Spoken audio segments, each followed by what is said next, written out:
সম্মানিত দর্শক, আসসালামু আলাইকুম। কৃষিকথা ইউটিউব চ্যানেলে আপনাকে স্বাগতম। এই মুহূর্তে যে যেখান থেকে বসে আমার এই অনুষ্ঠান দেখছেন, সবাইকে শুভেচ্ছা জানিয়ে শুরু করছি আপনাদের প্রিয় অনুষ্ঠান কৃষিকথা, কৃষকের গল্প। প্রিয় দর্শক, আজ আমি আসছি নেত্রকোনা জেলা মদন উপজেলা কুটুরগুনা গ্রামের পাশে এক খামারের নিকটে। তিনি হাঁস পালন করে থাকেন।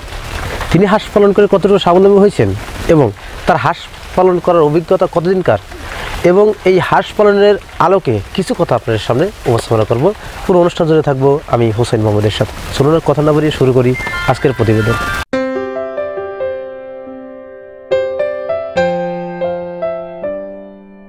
সম্মানিত দর্শক, আমার সামনে সেই খামারি ভাই দাঁড়িয়ে আছেন। আবার অবশ্যই পিছনে যে ঘরটা দেখছেন, এই ঘরটা দেখে আপনারা বুঝতে পারছেন আমি আপনাদেরকে কী বোঝাতে চাচ্ছি। এখানে তিনি রাত্রেবেলা হাঁসগুলো রাখতেন এবং দিনের বেলা হাঁসগুলো বিলে চড়াতেন। এই হাঁস পালনে বিভিন্ন তথ্য উপস্থাপন করবো। আসসালামু আলাইকুম ভাই। ওয়ালাইকুম সালাম। ভালো আছেন ভাই? হ্যাঁ, ভালো আছি। আপনার নাম কি? আমার নাম হেরদুস মিয়া। আপনার নাম? মোহাম্মদ হেরদুস মিয়া। ফেরদৌস মিয়া। আপনার গ্রামের বাড়িটা কোথায়? শিবাশ্রম। শিবাশ্রম। আচ্ছা, এই যে হাঁস পালন করার অভিজ্ঞতা কতদিনকার আপনার? আমার যে সময় 9 বছর বয়স, সেই সময় থেকে আসলে 9 বছর বয়স থেকে হাঁস পালন শুরু। এখন আপনি এই অভিজ্ঞতা মানে কয় বছর পর্যন্ত হাঁস পালন করছেন? এ পর্যন্ত কয় বছর হয়েছে বয়স? এ পর্যন্ত মনে করেন 30 বছর মতন হয়েছে। 30 বছর মতো অভিজ্ঞতা। হাঁস পালন কি করে কি আসলে লাভবান হওয়া যায়? এই মাঝে মাঝে লাভবান হওয়া যায়, মাঝে মাঝে লাভবান হওয়া যায় না। আচ্ছা, মাঝে মাঝে লাভবান হওয়া যায়, কিন্তু লাভবান হওয়া যায় না কি জন্যে? এই জন্য মনে করেন এই অসুখ বিষয়ে, তারপরে এরপরে আউরে যে আঁশ লইয়ে যায় লালন পালন করি খাওয়ানে শর্ট পায় তেতে বাদে এই খামার আনিয়ে কিনে আনিয়ে খাওয়াই হয়ে বাদে ব্যবসা তাই না। বুঝতে পারছি, মানে কিছু কিছু সময় অসুখ বিসুখ হয়, সেক্ষেত্রে হাঁস মারা যায়। মারা যায়। মানে বিলে যে হাঁস রাখেন সেখানে খাবারের সংকট দেখা দিলে হাঁসের ডিম পরিপূর্ণ দেয়, সেক্ষেত্রে লস হয়। সম্মানিত দর্শক, আপনি কথাগুলো অবশ্যই বুঝতে পারছেন। তিনি হাঁস পালন করে লসের সম্মুখীন কখন খামারি হয়ে থাকে, যখন তার কি কোনো কারণে হাঁসের বিরাম হয়, সেক্ষেত্রে হাঁস মারা যায়। এই সময় খামারিরা লসের সম্মুখীন হয়ে থাকে। তাছাড়া বিগত মাসগুলোতে হাঁস পালন করে লাভবান হওয়া যায়। আচ্ছা, আপনি যখন খামারটি শুরু করছেন, কয়দিনকার হাঁস দিয়ে শুরু করছেন? বড় হাঁস দিয়ে শুরু করছেন না বাচ্চা হাঁস দিয়ে শুরু করছিলেন? বাচ্চা হাঁস দিয়ে শুরু। কয়দিনকার বাচ্চা দিয়ে শুরু করছেন? এই একদিনের বাচ্চা। এই বাচ্চাগুলো সংগ্রহ করছেন কোথা থেকে? এই কুটিমোনা থেকে। কার কাছ থেকে সংগ্রহ করছেন? হোসেন ভাইয়ের কাছ থেকে। হোসেন ভাইয়ের কাছ থেকে আপনি সংগ্রহ করছেন আর কি। এই হোসেন ভাই যিনি হাঁস বাচ্চা বিক্রয় করে থাকেন, তার নিজস্ব হ্যাচারি থেকে হাঁসের বাচ্চা উৎপাদন করেন না অন্য জায়গা থেকে কিনে আপনাদেরকে দেন? না, নিজের ওর থেকে দিছি। নিজের হ্যাচারি আছে আর কি। আপনারা যে হাঁসের খামারটি করেন, কোন জাতের হাঁস দিয়ে খামারটি করে থাকেন? ক্যাম্বেল হাঁস দিয়ে খামার করে থাকেন।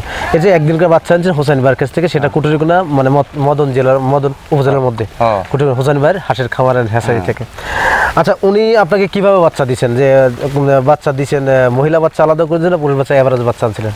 না, মহিলা বাচ্চা। শুধু মহিলা বাচ্চা, মানে হাসি বাচ্চাগুলো সংগ্রহ করছেন। প্রথম যে আপনি হাঁসের বাচ্চাটা সংগ্রহ করছেন হোসেন ভাইয়ের কাছ থেকে, কতগুলো বাচ্চা দিয়ে খামারটি শুরু করছিলেন? 5,000 বাচ্চা। এই 5,000 বাচ্চার ভিতরে হোসেন ভাইয়ের পরামর্শে হাঁস পালন করার পরে সেখান থেকে কতগুলো বাচ্চা মারা গেছে এবং কতগুলো বাচ্চা টিকসই হয়েছে বা টিকেছে? এই 500 বাচ্চার মতো নষ্ট হয়ে গেছে, আর 4,500 বাচ্চার মতো আমি। এই নষ্ট হওয়ার কারণটা কি? কারণটা এই আউরে দোষী তার তো কোনো সমস্যা না।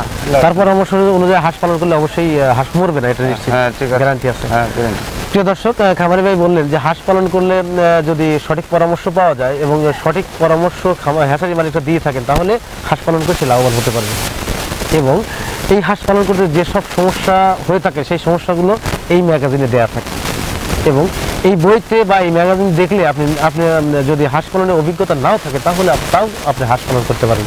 শুধু হাঁসের ব্রুডিং করা পারপাসে না, হাঁসের একদিন থেকে শুরু করে ডিম দেওয়া পর্যন্ত যতগুলো সমস্যা হয়ে থাকবে এবং তাছাড়া বিভিন্ন ভ্যাকসিন বা অন্যান্য সমস্যাগুলো সমাধান দেওয়া আছে এই বইতে। এটি নিলে অবশ্যই আপনারা সঠিক পদ্ধতিগুলো জানতে পারবেন এবং হাঁস পালন করে আপনি লাভবান হতে পারবেন। সম্মানিত দর্শক, আমি সেই খামারের আসলে খামারের খামারের সামনে দাঁড়িয়ে আছি, যেখানে তিনি হাঁসগুলো রাখতেন। মূলত এইখানে হাঁসের খামার আছে, কিন্তু খামারের ভিতরে হাঁস নাই, হাঁসগুলো হাওরে বলতে বিলে রাখা হয়েছে। তো আমরা এখন সেই বিলেই যাব, সেই বিলে গিয়ে তার হাঁসগুলো দেখবো, ওখানে বিস্তারিত আলোচনা করবো। আচ্ছা, এই হাঁসের লাভ বেশি না কালো হাঁসের লাভ বেশি? কালো হাঁসের লাভ বেশি।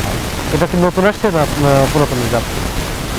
এটা তো আরেকটা চাকরি মনে করুন বিয়ানটা চাইলে না বড় তাহলে নতুন নতুন হাঁস 50-60 হাজার টাকা সহ আপনি এই হাঁস কত তো সহ বিক্রি করবেন?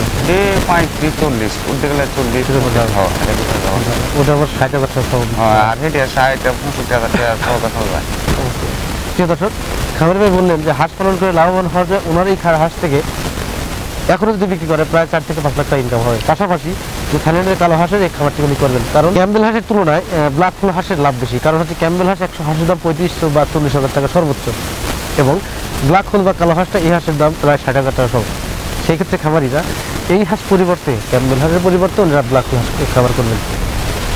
তো খামার পরে একজন অভিজ্ঞ খামারি তিনি বললেন যে হাঁস পালনকে লাভবান হওয়া যায়। তো আপনারা হাঁস খামার করুন, তা আপনারা লাভবান হতে পারেন। খামার করুন, দেশ গড়ুন, এই প্রত্যাশা আজকের প্রতিবেদন এখানে সমাপ্ত করছি। ভালো থাকেন, সুস্থ থাকেন, আল্লাহ হাফেজ।